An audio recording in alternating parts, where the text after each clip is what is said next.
The book of the prophet Ezekiel.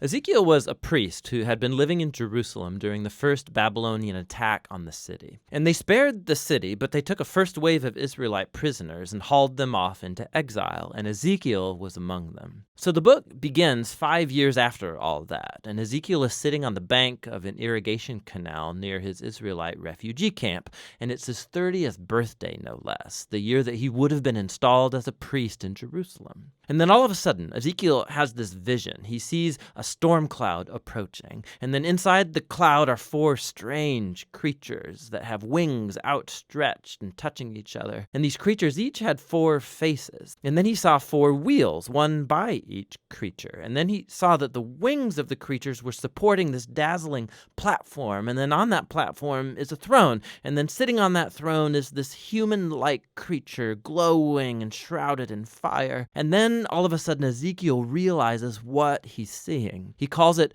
the appearance of the likeness of the glory of the Lord. It's God riding his royal throne chariot. Now the word glory, in Hebrew it's kavod, it means heavy or significant. The biblical authors use this word to describe the physical appearance and manifestation of God's significance when he shows up in person. These images in the vision, they're very similar to what happened when God appeared on Mount Sinai in the book of Exodus. And it's also very similar to the depictions of God's presence over the Ark of the Covenant. And that's actually the most shocking thing about Ezekiel's vision. What is God's glory doing in Babylon? It's supposed to be above the Ark of the Covenant, in the temple in Jerusalem. And so the first section of the book opens to explore that question as Ezekiel begins to accuse Israel of rebellion. So God first speaks to Ezekiel from the throne chariot, and he commissions him as a prophet. Ezekiel is to accuse Israel of breaking their covenant agreement with God in a couple ways. Israel has given their allegiance to other gods and has been worshiping idols, and this has all led to rampant social injustice and violence. And so as a result, God appoints Ezekiel to warn the people. The first Babylonian attack that took Ezekiel into exile is going to be matched by another, and Jerusalem, its temple, all face imminent destruction.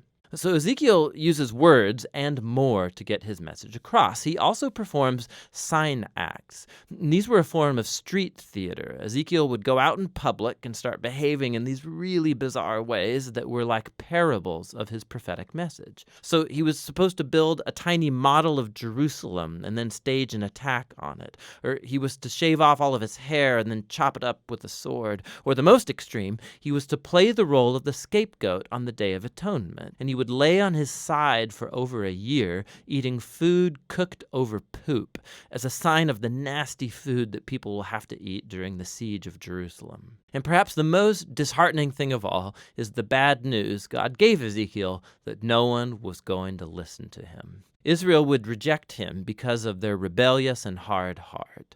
And this recalls Moses' description of the people after the wilderness rebellions, when he predicted that exile would one day happen, and Ezekiel had the unfortunate privilege of seeing it all come to pass.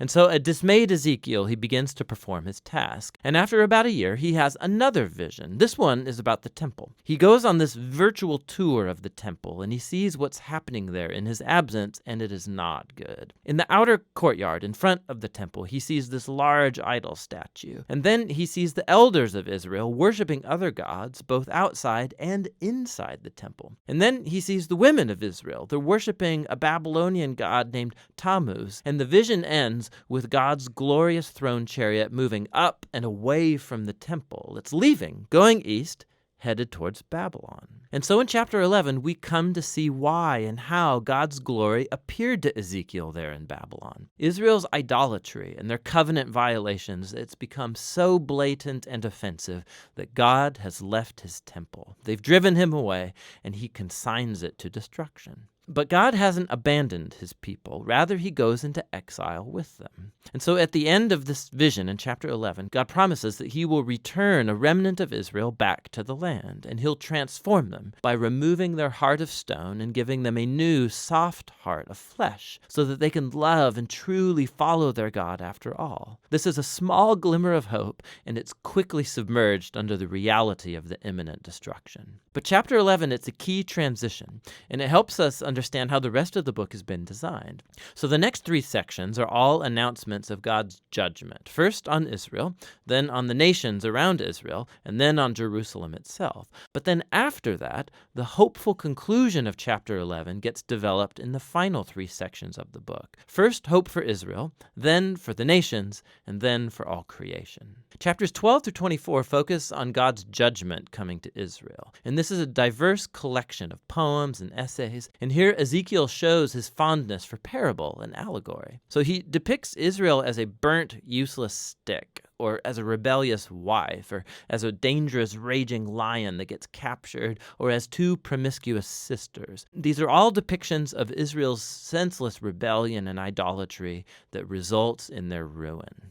In this section, Ezekiel also acts like a lawyer. He begins arguing the case that, first of all, Jerusalem's destruction is truly deserved after centuries of covenant violation, and that even if the most righteous people in the world, like Noah or Daniel or Job, were alive and praying for God to spare Israel, God would not accept their prayers. It's far too late. And so God's goodness actually demands that he bring justice on this generation of Israel. The exile has become inevitable. They've reached the point of no return. Following this, Ezekiel focuses first on the nations immediately around Israel, and then on the 2 most powerful states in the region, Egypt and then Tyre. Israel has allied with these nations and adopted their gods and their idols, and so God accuses the kings of Tyre and Egypt for arrogantly viewing themselves as gods who get to define right and wrong on their own terms. And God holds these kings accountable for their pride, and he announces that he will use Babylon to bring them down. They will face God's justice along with everybody else. Following these really intense sections is a short story in chapter 33. Ezekiel's met by a refugee who's just arrived from Jerusalem, and he gives them the report that Babylon has attacked the city of Jerusalem, that the city has fallen, and the temple is destroyed. Ezekiel's grim warnings have become a reality. But remember, the end of chapter 11, that's not the end of the story. And so in the next video, we'll explore Ezekiel's profound vision of hope. But for now, that's the first half of the book of Ezekiel.